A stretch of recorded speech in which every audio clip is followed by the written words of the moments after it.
السلام علیکم رحمۃ اللہ وبرکاتہ۔ جی، آج ہم آپ کے سامنے رکھیں گے کہ ایک بندہ خواب میں رسی دیکھتا ہے، پھندا دیکھتا ہے، اور وہ شخص دیکھتا ہے کہ وہ پھندا اس کے پاؤں میں ڈالا ہوا ہے۔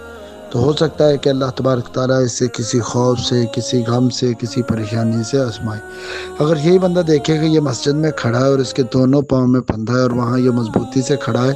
تو اس کی دلیل یہ ہے، ہو سکتا ہے کہ وہ بندہ جو اس طرح مسجد میں جس کے پاؤں میں دو پھندے ہیں، اللہ تبارک و تعالیٰ اس کا دل مسجد میں لگا دے، اس کے پاؤں کو مسجد میں جما دے۔ اگر وہ جہاد کے راستے میں ہے تو اللہ اسے وہاں ثابت قدم رکھے گا، اگر حج کے لیے نکلا ہے اللہ وہاں ثابت قدم رکھے گا، اگر نماز ادا کرنے کے لیے نکلا ہے تو اللہ تبارک و تعالیٰ اسے وہاں ثابت قدم رکھے گا۔ یعنی جس نیکی کے راستے پر وہ نکلے گا، اللہ تبارک و تعالیٰ امید ہے کہ اس بندے کو ثابت قدم رکھے گا۔ اسی طرح اگر کوئی بندہ دیکھے کہ اس کے پاؤں میں پھندا ڈالا ہوا ہے اور وہ سفر پر ہے، تو ہو سکتا ہے کہ اس کا سفر دراز ہو جائے۔ یعنی بندہ سفر کے لیے نکلے، جس کام کے لیے نکلے،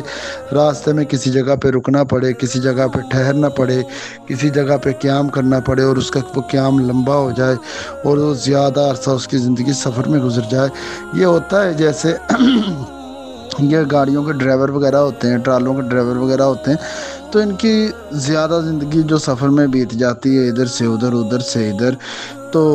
سفر وسیلہ ظفر ہے، اور بعض اوقات یہ سفر بندے کے لیے مصیبت کا باعث بھی ہوتا ہے۔ اس لیے اللہ تبارک و تعالی ہمارے لیے جو معاملات بھی کرے، ہمارے لیے جو بھی اللہ تبارک و تعالی اس طرح کی کوئی آزمائش، کوئی پریشانی کرے، اس کو اللہ تبارک و تعالی ہمارے لیے ہمارے درجات کی بلندی کا سبب بنائے، ہمارے گناہوں کو مٹانے کا سبب بنائے، اور ہماری نیکیوں میں اضافے کا سبب بنائے۔ اور اس کے ساتھ ساتھ جو اللہ تبارک و تعالی ہمیں راحتیں نصیب فرمائے، جو اللہ ہمیں نعمتیں نصیب فرمائے، ہمیں صحیح معنی میں اللہ ان نعمتوں سے فائدہ اٹھانے کی توفیق عطا فرمائے، ہمیں اللہ تبارک و تعالی صحیح معنی میں ان سے مستفید ہونے کی توفیق عطا فرمائے۔ اللہ تبارک و تعالی میرا اور آپ کا حامی و ناصر ہو۔